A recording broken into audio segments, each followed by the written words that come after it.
our foreign visitors once said that Muscovites should be happy because the metro is such a beautiful place.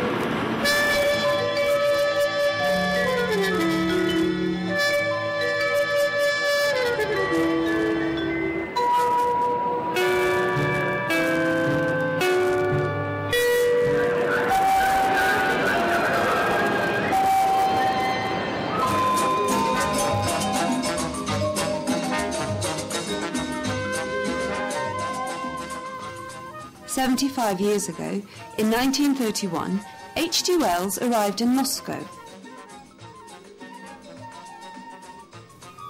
This was his second visit to the capital of Soviet Russia. At that time, among other things, the science fiction writer was shown the building plans for the Moscow metro. The famous writer told his friendly host not to be utopian, but to buy 1,000 buses in England and solve Moscow's transport problems that way. They listened carefully to Wells, but on October 15th, 1934, at 8:20 in the morning, on a just completed section of the new line at Komsomolskaya station, the first train appeared. And on May 15th, 1935, at 7 o'clock in the morning, the Moscow metro opened to the general public. People waited all night in the entrance halls to be among the first passengers. Since then, a period of over 70 years, the metro has become the most widely used means of transport in Moscow. From the very beginning, the intention was to make the metro beautiful and unusual.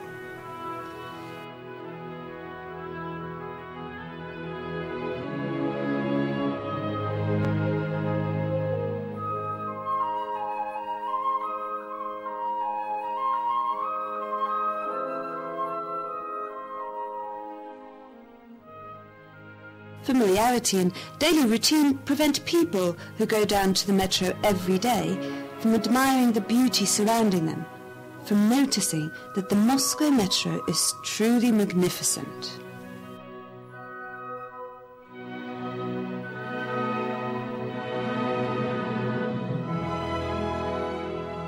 Moscow's metro stations are really impressive because of their diversity, both architecturally and stylistically.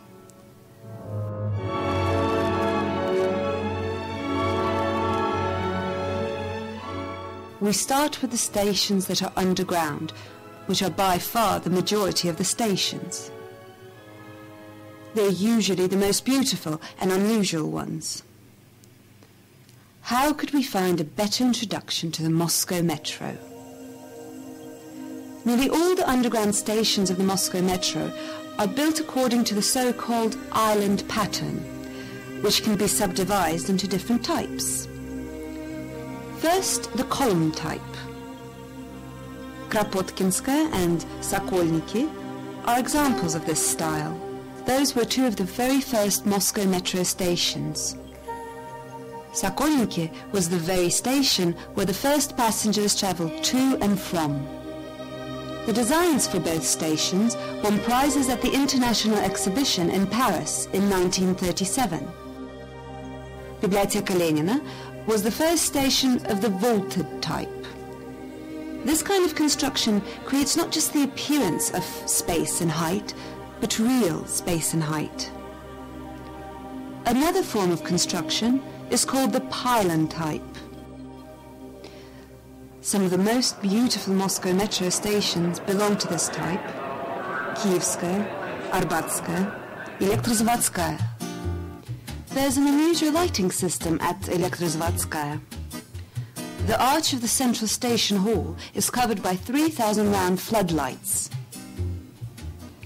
If the architects and designers of the station had treated lighting casually or as simply functional, the Moscow Metro would not make such a memorable impression on passengers as it does today.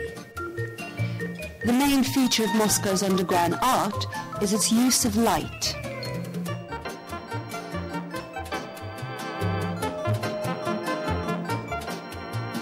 The main task of designers was to accommodate as many passengers as possible in a station and to ensure that the flow of people was not obstructed.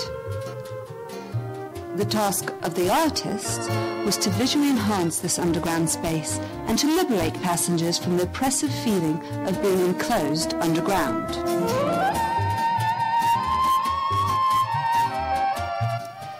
A few words about transport fares. The first ticket barrier was installed in 1952 at Krasnye Varota station. The tickets for travelling on the Moscow Metro were in two colours. Red ones were valid for travel towards Sokolniki, and yellow ones were for the return trip. The tickets were stamped with the time of issue. The tickets were valid for 35 minutes. From the launch of the Moscow Metro until 1961, the single fare was around 50 kopecks. The currency reform of 1961 brought fares down to 5 kopecks for a single trip. This fare was valid until 1991. This means that metro fares have hardly changed for over 50 years. From 1991 until 1997, fares changed 3 or 4 times per year.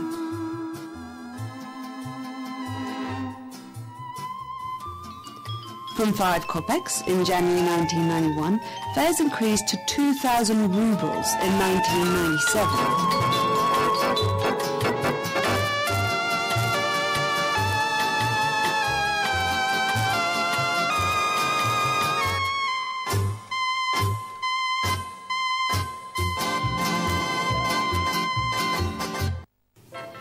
In 1994, the first ticket barriers using magnetic strip cards were installed.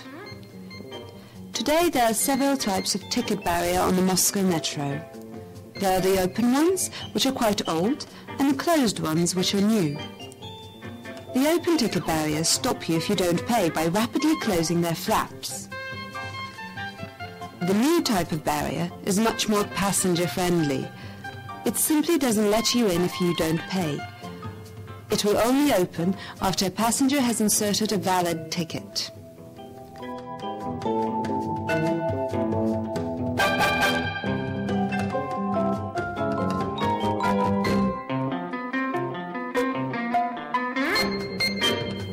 From the beginning, the Moscow Metro was designed not only as a means of transport, but as a huge bomb shelter.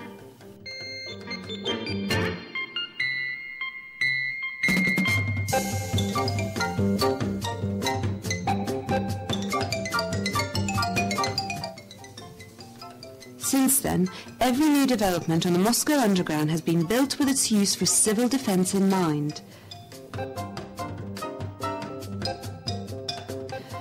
The entrance halls were built a long way from the station platforms so that no one could determine the location of the shelter from the position of the entrance hall. In April 1941, the Soviet People Committee decided to adapt the metro facilities for use as a massive bomb shelter and as a primary defence facility, alongside the construction of new facilities. Large amounts of money were allocated for the purpose. And then, on June 22nd, 1941, World War II started.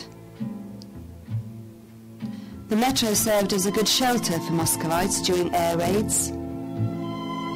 During air raid alerts, metro stations and tunnels gave shelter to nearly 435,000 people.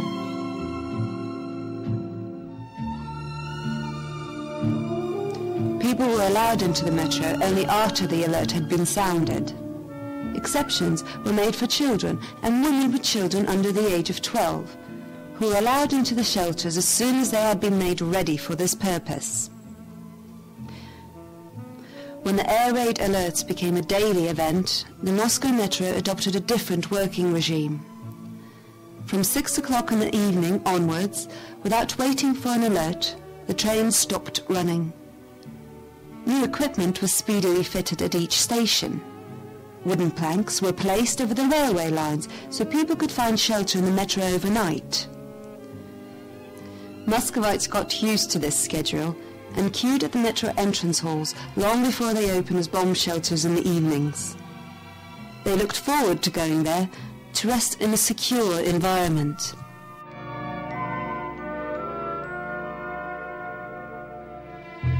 Underground, during air raid alerts, a whole town grew up. There were small stalls where people could buy bottled milk and white bread for children. Small drinking fountains were installed at every station. People could get food and medical assistance underground. There were even small shops and hairdressers. A library operated at Kurskaya station. During intensive air raids over Moscow, 15 million people found secure shelter in the Moscow metro. During these air raids, 150 new residents of the capital were born in the metro.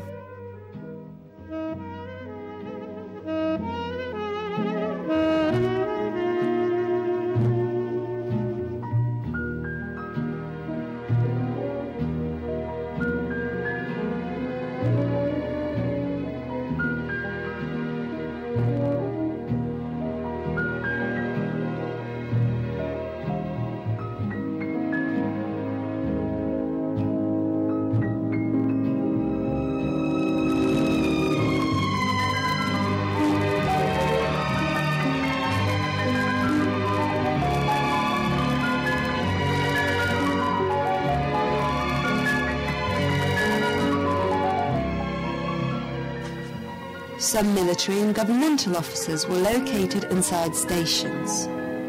Some departments of the Red Army General Staff were based at Kirovskaya. The trains didn't stop there. A plywood wall was constructed between the platform and the lines.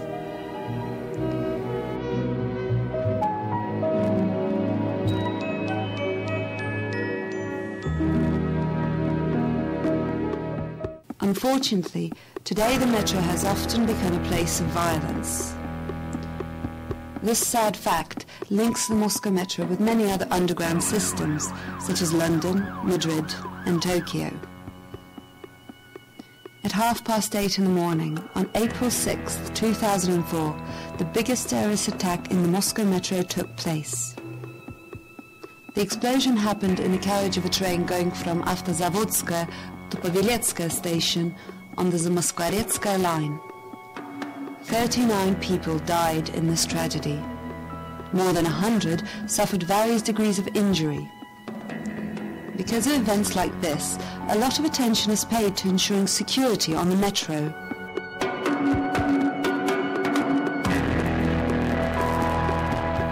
For instance, that's the reason there are no rubbish bins on the metro. This creates some inconvenience, but at the same time it guarantees that nobody can hide explosive devices in them. In 2004, as part of the anti-terrorism program, new information terminals were placed in some stations. By the end of 2006, every Moscow metro station will have such a terminal.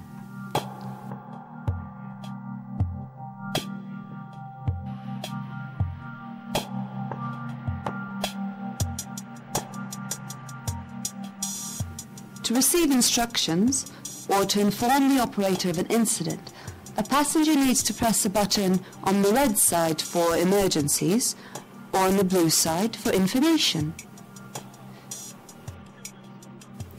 Thanks to the joint efforts of the staff on the Moscow Metro and the Department of Internal Affairs, the Moscow Metro is still considered an extremely safe means of transport.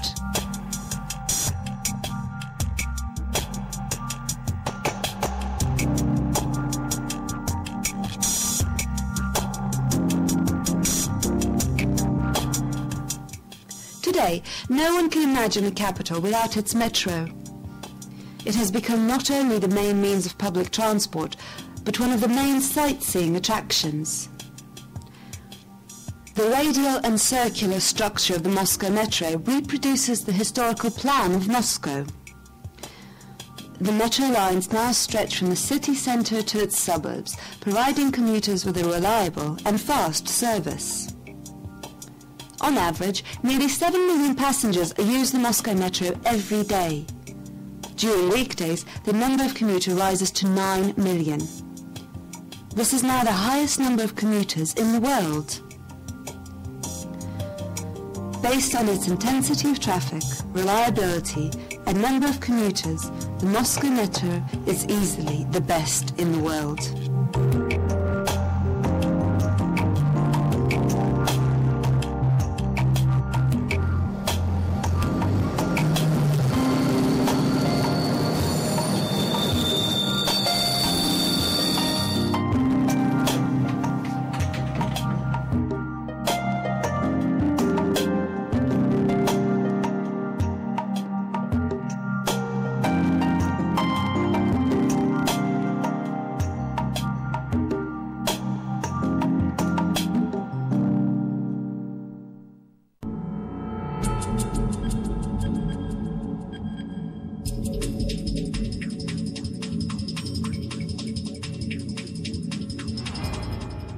As Department of the Federal Consumer Scenes of the districts we seem to take on transport.